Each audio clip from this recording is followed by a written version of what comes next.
پر کړکۍ چا مخ کېښود، بېرته په شا شو. بل کس سر کړکۍ ته رامخته کړ. د پردې له شا د دې کس څڼې ببرې ښکارېدې. 3-4 څېرې مې تر سترګو تېرې شوې. له دیوال سره مې ځان نیغ کړ. زړه مې ترپ ترپېده. څرپی شو لکه چې ولاړل. پرده نرۍ ده، ډبله په کار ده. که دغسې د علي آباد شاته پر غره دوکان ته ورشم. خپلې نوې پلاستیکي خړې چپلکې مې ترته خر کړې چې مور مې راویښه نه شي. په کوڅه کې پاڼه پر ځمکه کرکېده.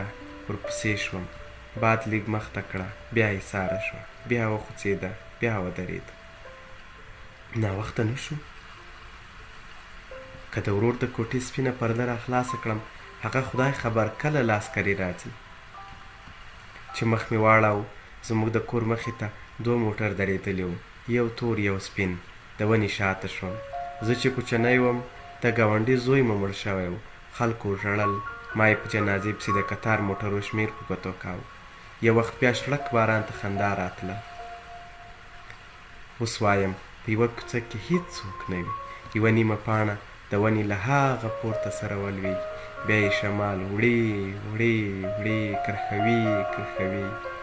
که پر همدې ونو لړه راښکته شي، دومره یې پټې کړې چې ناسته مرغۍ پکې ما ونه ویني.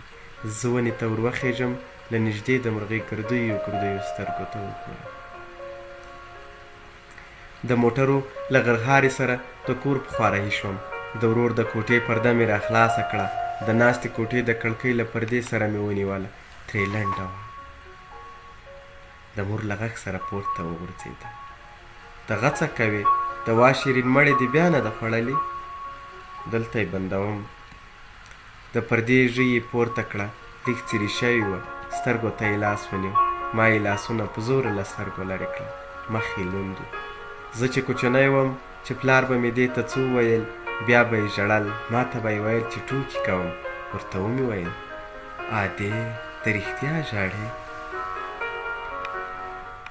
دې پرده له ما کش کړه. سترګو ته یې ونیولې.